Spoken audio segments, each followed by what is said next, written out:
Olá, meu nome é Clarissa Guerra e eu sou uma das integrantes desse trabalho que consistiu na produção de um artigo científico na área do direito. Agora eu vou falar um pouco sobre como nós definimos a delimitação do objeto de estudo. Em primeiro lugar, a escolha do nosso tema teve início quando ficamos sabendo do recente julgamento do STF acerca da possibilidade de aplicação do direito ao esquecimento no famoso caso Aida Cury. No nosso ordenamento jurídico atual, não existe ainda uma regulamentação específica acerca do direito ao esquecimento. Contudo, já existem diversos julgados que tratam da aplicação ou negação desse direito. Durante a nossa pesquisa bibliográfica, revelou-se para nós que existe uma dificuldade de reconhecimento do direito ao esquecimento em razão do fato de que ele poderia violar um outro direito fundamental, que é o direito à informação. Nesse sentido, a perspectiva que nós adotamos nesse trabalho é a de que o direito ao esquecimento ele deve sim ser aceito pelo nosso ordenamento enquanto um direito da personalidade. Além disso, ao longo do nosso trabalho, nós escolhemos como universo de pesquisa o ordenamento jurídico brasileiro, bem como a forma que a jurisprudência do STF e do STJ tem trabalhado com essa questão.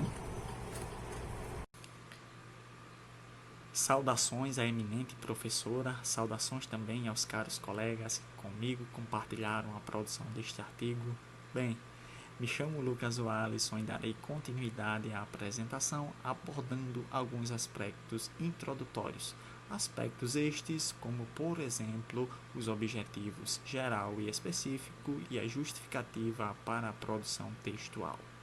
Bem, o objetivo geral do texto é a análise da relação de contraposição entre o direito ao esquecimento e o direito à informação. Para isso, faz-se necessário seguirmos 3 passos. A consecução de tais passos corresponde aos nossos objetivos específicos.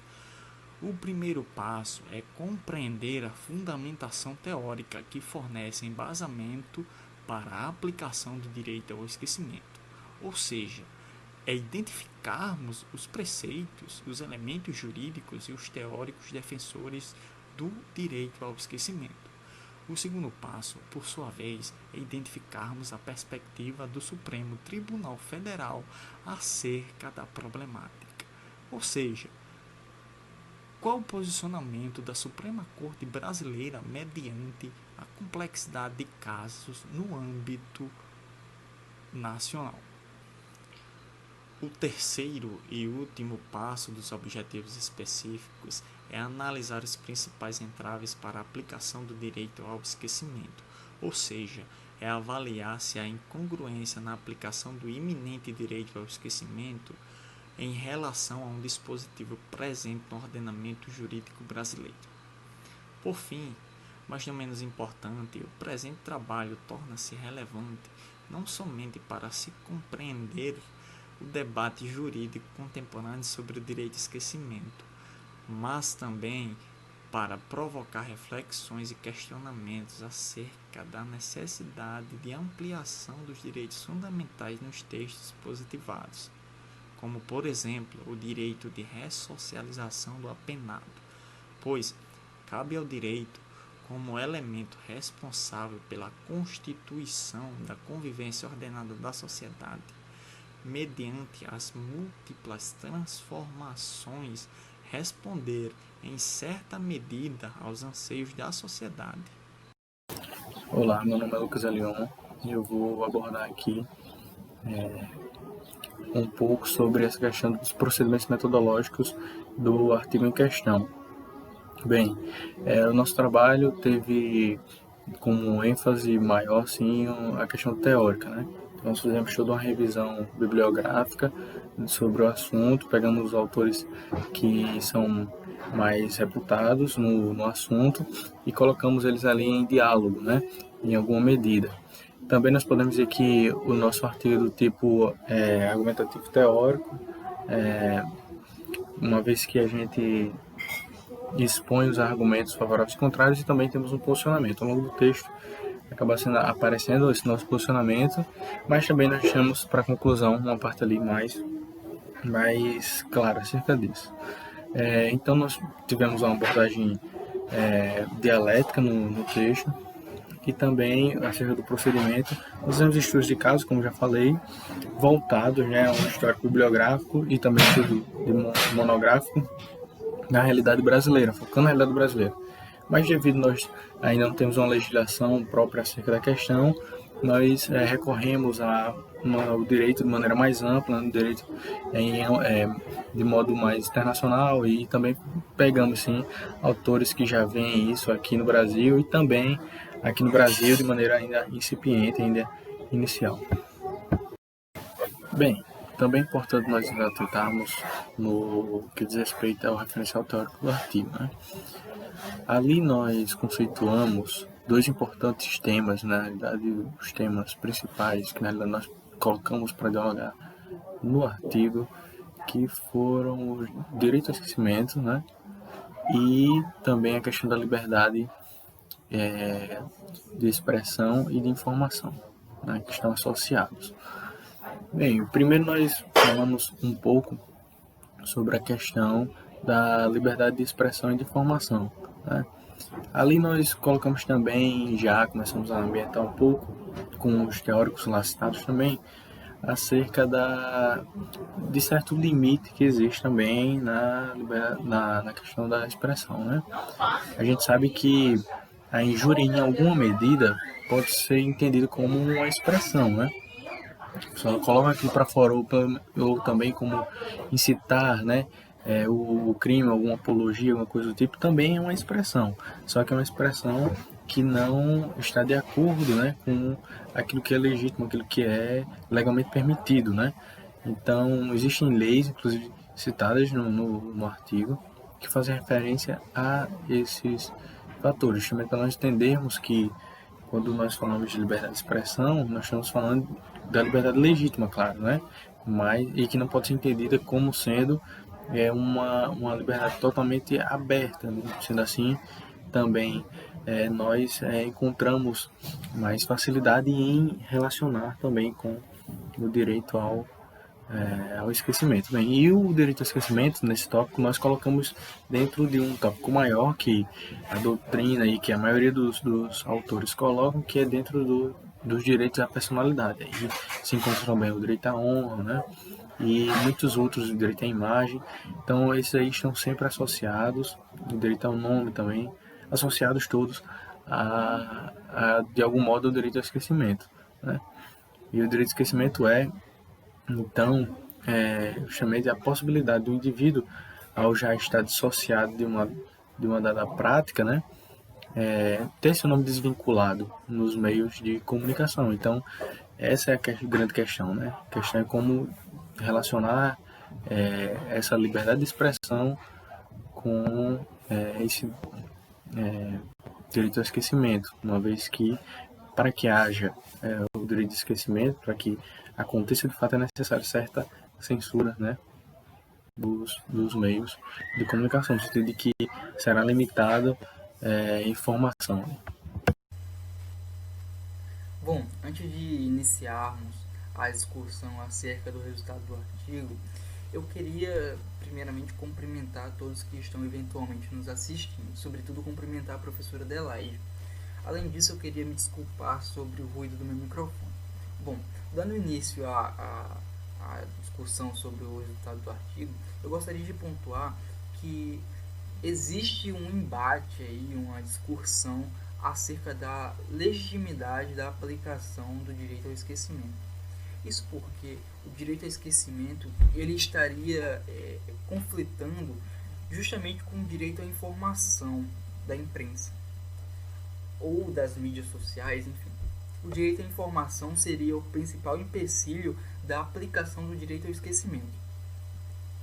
Dito isso, vale destacar primeiro que o ordenamento jurídico brasileiro ele não aborda de forma direta e explícita o direito ao esquecimento. A compreensão que nós temos do direito ao esquecimento são a partir de doutrinas a partir de jurisprudências e a partir de legislações análogas. Calma aí que eu vou explicar tudo isso. A Lei de Introdução às Normas do Direito Brasileiro, eu vou pegar aqui a colinha, ela diz o seguinte, em seu artigo 4º, abre aspas, quando a lei for omissa, o juiz decidirá o caso de acordo com a analogia, os costumes e os princípios gerais do direito. Ou seja, a partir do momento em que a gente vê que o direito ao esquecimento ele não possui nenhum ordenamento jurídico que embase de forma explícita e direta, a gente tem que recorrer à interpretação a partir dessa lei. Porque é a partir de uma analogia de legislações que a gente pode interpretar a aplicabilidade legítima ou ilegítima do direito ao esquecimento. Mas quais seriam essas leis que serviriam de analogia? Bom, em primeiro plano, vale destacar que o direito ao esquecimento ele não é novo. A aplicação na esfera civil é o que o torna novo, mas o direito ao esquecimento ele já foi abordado no Código Processual Penal. O Código Processual Penal brasileiro ele contempla em seu artigo 748 uma espécie de direito ao esquecimento para os réus que cumpriram suas respectivas penas. Entretanto, esse esquecimento ocorre tão somente na esfera estatal, ou seja, nos registros do Estado. A partir desse momento, tem-se a compreensão do direito ao esquecimento, mas ainda de forma muito sucinta, muito tímida, eu diria. Já na Constituição Federal, existe uma abordagem que contempla melhor tanto a legislação análoga, que a gente pode citar, fazer analogia, quanto princípios do direito. A Constituição Federal diz o seguinte, no artigo 1º, parágrafo 3º, ele tem como fundamento a dignidade da pessoa humana, e no artigo 5º, parágrafo 10, os direitos e deveres individuais e coletivos, sendo invioláveis à intimidade, sendo invioláveis também à vida privada, à honra e à imagem das pessoas, assegurando o direito à indenização pelo dano material ou moral decorrente à sua violação. Ou seja, a partir do momento em que se há uma violação da dignidade da pessoa humana, ou da privacidade, ou da honra, ou da imagem daquela pessoa, ela tem o direito de indenizar-se. Então, a partir desses princípios, a partir dessas legislações antagônicas, análogas, a gente já pode construir um cenário em que o direito ao esquecimento ele teria uma abordagem legítima. Mas não se restringe somente a isso. A gente pode trazer também o Código Civil Brasileiro, que diz o seguinte, e esse é fundamental para a compreensão do direito ao esquecimento. O artigo 20 ele diz o seguinte, abre aspas, salvo se autorizadas ou se necessárias à administração da justiça ou à manutenção da ordem pública, a divulgação de escritos, a transmissão da palavra ou a publicação, a exposição ou a utilização da imagem de uma pessoa poderão ser proibidas a seu requerimento e sem prejuízo de indenização que couber, se lhe atingirem a honra, a boa fama, a respeitabilidade ou se destinarem a fins comerciais. Feito a citação das questões normativas, das questões legislativas, a gente também pode embasar nossa concepção acerca do direito ao esquecimento a partir de jurisprudências e acórdãos, que seriam basicamente as decisões proferidas pelos colegiais e pelos tribunais. A partir dessas decisões, a gente pode ter uma concepção e um entendimento a partir da hierarquia jurídica. Por exemplo, se uma decisão for proferida pelo STF, aquele acórdão, aquela decisão, ela servirá de exemplo para todos os demais tribunais regionais ou municipais, enfim, para todos as demais decisões. Uma das decisões proferidas, tendo como tema o direito ao esquecimento, foi dada pelo STJ, o Superior Tribunal de Justiça. Nele, por meio do relator Luiz Felipe Salomão, reconheceu, a partir da análise de um caso concreto, que a antiguidade do fato torna preponderante o direito ao esquecimento em detrimento da informação. Nesse caso, a decisão foi favorável à concepção do direito ao esquecimento. A gente percebe a partir disso que, muito embora não haja uma norma ou uma legislação específica que aborde o caso do direito ao esquecimento, ele ainda assim pode ser interpretado e pode ser proferido de forma favorável. Bom, conforme foi apresentado, o direito ao esquecimento consiste na prerrogativa que cada pessoa tem de não se sentir perseguida por fatos constrangedores cometidos no passado e que não tem qualquer tipo de interesse coletivo genuíno. Nesse sentido, o direito ao esquecimento é compreendido à luz dos direitos da personalidade. Isto é, ele é tratado como um direito que tem natureza de proteção à dignidade humana. Em face dessa compreensão, nós adotamos a perspectiva ao longo desse trabalho de que a possível colisão entre direitos, de um lado direito à informação e do outro direito ao esquecimento, essa possível colisão não teria razão de ser. Isto porque o direito ao esquecimento está intimamente vinculado aos direitos da personalidade, como a dignidade e a honra individual. Por outro lado, a possível violação do direito à informação não se daria, porque nesse caso, o conteúdo que está na internet e que a pessoa quer ver suprimido, não se trata de um conteúdo que tem relevância à sociedade como um todo. E por essa razão, o direito ao esquecimento não violaria o direito à informação.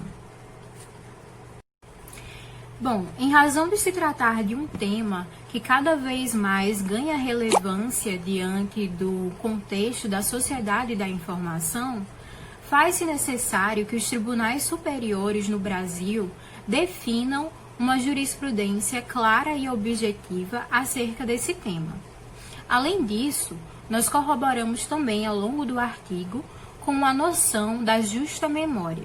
Isto é, se o conteúdo que está posto na internet não tem, de fato, legítimo interesse coletivo, então a pessoa em questão, que está vendo os seus direitos sendo violados, ela tem o direito de requerer a supressão de tais informações do ambiente digital para que a sua dignidade e honra não sejam permanentemente violados.